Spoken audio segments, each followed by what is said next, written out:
So it's been a month since my last video. It's now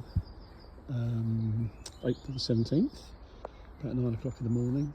Beautiful spring morning. Ella's out for her first sniff, and the traffic's light because it's half term, and things are really coming to life in the garden. I laugh when I look at these wine bottles because they're not there from a salacious evening's drinking. They're part of my watering system, which I'll sort out later. So things are taking off. Once again, I've got this perennial issue with these blooming alliums. I never know whether they're going to grow into anything or not, and then I always feel I need to look back on the videos and see where I was from last year. The euphorbia's looking great. Lilies, which I've gone mad on this year, are really starting to come to life, and in fact I've got so many pots now I've had to start to put something in the border. The Tetrapanax is great. I'm doing a separate little video on that because I'm going to record that every month because I'm always blown away by how fast this thing grows from nothing. I'm going to cut the leaves off my New Zealand fern because in here the knuckles are just fantastic. They're waiting to jump out and punch me in the nose, I think. Lots of other stuff coming to life. Don't know whether I made a mistake with this banana or not, but it's growing and it will grow massive. But that big stump there has not come back at all. So win some, lose some. Lots of other things. I put all these big white labels with black writing on last winter so that I can remember where everything was. And half the blooming things have worn off. Cheryl, how you doing? Yeah, looking good. So yeah, stuff popping up all over the place. Sedum, lots of Persicaria. I've dug lots of that out this year. Replanted things like the Colocasia bulbs. It's hard to think that in what's another 6 weeks or so, maybe 8 weeks, you won't be able to see any of this grey wall. It's just going to be covered in plants, which is great. Got a really odd one. Where's it gone? Over here somewhere. There was some on that side. I love this. This is called Indian rhubarb. So, where it came from, we went to India a couple of years ago. I don't remember slipping any seeds in my pocket, but we'll see how that progresses. On the vegetable side, I've had a bit of luck this year. Well, I've worked a bit harder and I've done lots of reading, and I've started to leave things a lot longer before I start repotting them or potting them up. And that's worked really well. Found our first bloody snail or slug in the propagator, and it ate 2 seedlings I'd been growing, so I was really annoyed about that. But to be fair, I've started to put the lid back on now, so that might possibly have been my fault as well. Got lots of stuff growing now. Radishes, bought some orange citrus plants. These are the amaryllis I got last winter, and I grew a couple in the house which were great, and these are the others now that are left over. So lots going on here, lots of lettuce, that's all working well.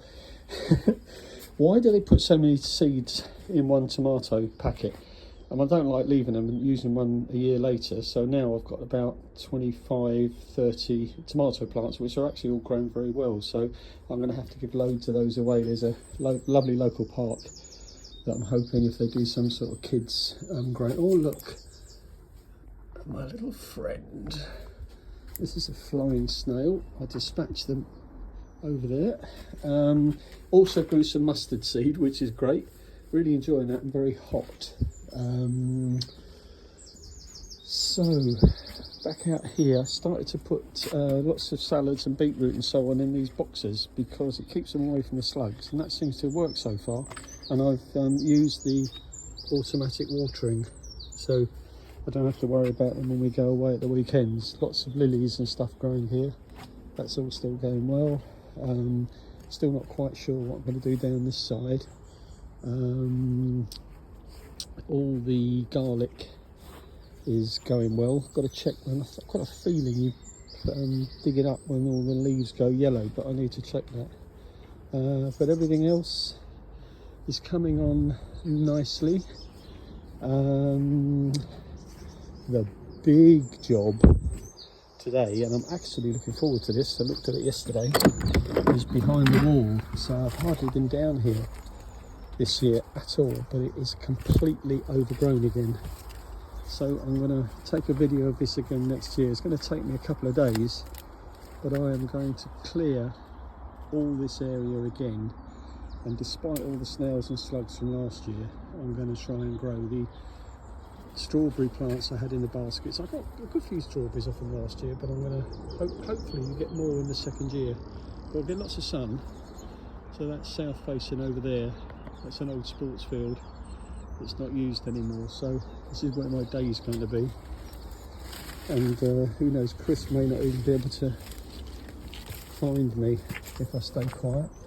Then back to the succulent garden. I put a few more plants in there. That's come back really well. Really happy with that. Yeah, that's looking great. I've weeded it all and pulled stuff out, and it looks fine. Bananas are growing back here beautifully. Lots of blank spaces, but I know that in no time at all these are all going to be full up. Loads of cannas are starting to pop up there. The tetrapanics here, another one that's going to take up. Again, that's a cutting from the big one on the other side. And then loads of, this is geum. I've got no idea when I planted this, but it looks really good. But I've got a bit of it around the garden. Echinacea is coming up, verbena, Buenos Aires, which is coincidence as we came back from Buenos Aires about 3 weeks ago.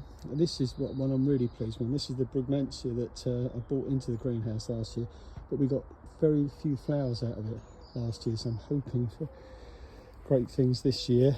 This is a Protea. We kept it in the greenhouse over winter. I'm hoping that will come good. The tree lilies, the great big ones, which Chris knows nothing about, and is going to get a big surprise, hopefully in about 6 or 8 weeks. Sagos is ever disappointing. Lots of stuff, more lilies. Put lots of different stuff at the back here as well. I actually put some tree lilies in a pot here because I was worried they weren't going to get enough water. So they've started to poke through now. So it's going to be really interesting over the next 6 weeks or so, or 6 months or so, and to see what comes out. And then everything's going well across here. The water, I've noticed the foxes have started to use that as a watering hole and then crap while they're doing it. These pots have done well for me. We were away for 3 weeks in South America, so we didn't see a lot of these, but when we came back, the bulbs were great. We had lots of stuff there.